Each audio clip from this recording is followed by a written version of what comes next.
Hello, fellas and ladies. Tomorrow, the nominations will be announced for the 2026 Oscars. So today I will be reviewing Mercy, directed by Timur Bekmambetov, whose illustrious career includes the critically panned Ben-Hur remake and Abraham Lincoln Vampire Hunters. This film stars everyone's favorite pseudo movie star / Christian weirdo Chris Pratt as a police officer in the near future, where everything is pretty similar to now, but a little more technologically enhanced. Chris Pratt plays a character named Chris, and he is accused of murdering his wife, and so he is up for trial, but his judge is an AI, and he's locked in a chair and has an hour and a half to prove his innocence, or he dies.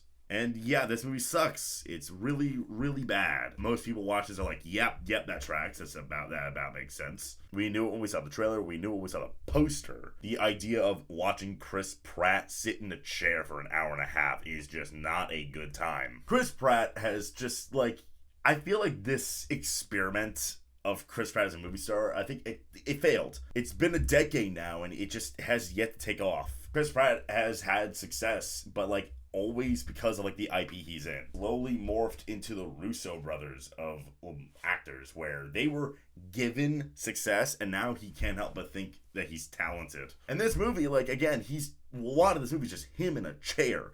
So we are watching him go through the motions, and he just isn't up to task. He was very good in the Guardians movies and in Parks and Rec. I am by no means saying he's only capable of that, but look, Hollywood saw a guy with abs, and they just was like, oh, okay, well, he has to be stoic and an action hero for the rest of his life. And he's just never been good at it. He was not good in the Jurassic World movies. That movie he was in with Jennifer Lawrence, he wasn't good in that either. And this, I would say, is his worst performance yet. And maybe because, this movie's so, a performance piece when all is said and done. He's just so not good at it. Goes through a lot of emotions in this movie, but he can't help but play it only stoically. He yells a little bit, and it's just awkward.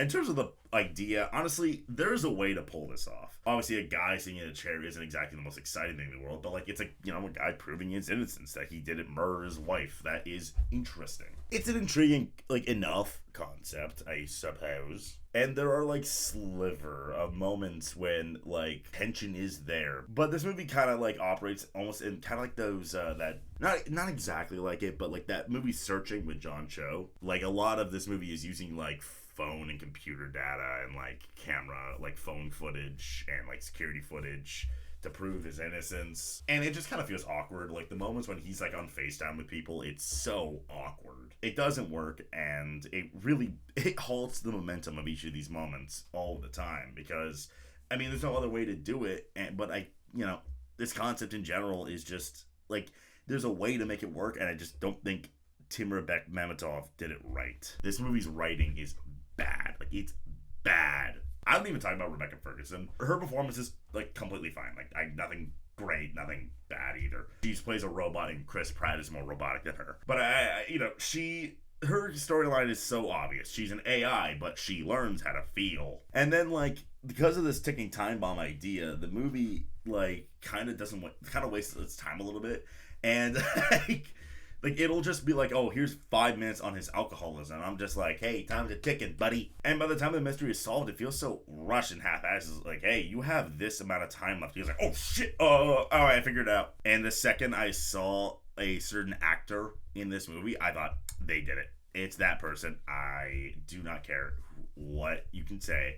It's that person. And because this is a mainstream movie, it can't help but shoehorn action in it. Because, God forbid, trusting an audience with your chamber concept, we must, engage the children with noise. The action in this movie is so shoehorned. There's a fist fight in this movie. It's just this could have not been in here. Not saying the drama worked either. It was not good, but oh my God, this movie raises the stakes in a way that's hello? What happened to the chamber drama? What happened to that? What happened to that interesting concept? Not that was going well, to be fair, but you went from 0 to 1,000 in the blink of an eye. You went from this guy needs to prove his innocence against a system that doesn't work, and now it's doomsday. It's just jarring, and it doesn't work. They try to make the chair room interesting. There's a certain moments, the visuals, it looks like he's in the action. There's an explosion in this movie, and around him there's fire, but it's simulated, and it's this just is weird. So you have all this bad script,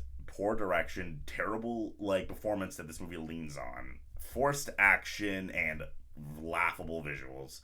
You get all that, and then to top it all off, this movie's remarkably pro AI. First, it's like subtextual. Like at some point, the AI starts to really like help in the investigation, and like as I said, the AI starts to grow human emotions, and it's like, what are we doing here? I mean, I feel like if this movie wanted to be anti-AI, which I think in some moments, like I think even the movie acknowledges that in worlds that like this idea of a like, you know, a justice system is just not, it doesn't work. You do need a human element. But like it just has this weird like, oh, we can make both work type of thing, and AI does tend to save the day in this movie. And then the movie needs to make it clear, the last line of this movie is straight up just like, hey, AI is okay, this is gonna work, it's gonna save the world. Yikes, man. It's so bleak. You got this movie star, which in this mainstream film with a weird concept, and knowing that, like, I'm not saying this movie's gonna make money, but you got this sinister messaging. Like, we do not need a pro-AI messaging out there, especially in a movie about the justice system. Like, in no facet should robots be involved, and I think the movie would acknowledge that this concept is fuzzy, but then it just kind of goes like, oh, but like, it's not fuzzy after all, we decided. It's muddy, and it's weird, and it's gross. And it's one thing if the movie's at least like not a piece of shit to begin with, and then it's like, oh, it's not only is it a piece of shit, it's evil. Yeah, Mercy, I know no one's surprised by this notion that Mercy's a piece of shit. Like, it's a fucking bad movie, but my god, like, at least I thought its morals are in the right place, but like as the movie went on, I was just like, is like, what exactly are you trying to say about, like, you know, artificial intelligence right now? Because it seems like initially I was like, okay, this movie has a stance against it, and he's gonna lose the trial because this doesn't work. But then it doesn't do that, and it helps him. Mercy is a January movie, through and through. A career low performance from Chris Pratt, even by his lofty standards, only escalates the movie's shortcomings, squandering a chamber concept with weird editing and narrative choices that neither felt intense or emotionally satisfying in a way that's clearly intended. All made worse by horridly forced action and a misguided pro-AI messaging. Horrible movie. I'm giving Mercy 3 Pratts out of 10. First review of the year, and it's Mercy with Chris Pratt. Yikes. Alright, see you tomorrow for Oscar nominations. This is gonna be fun. Let's grab a chair. Wonder if I'll be reacting Mercy getting Oscar nominated next year.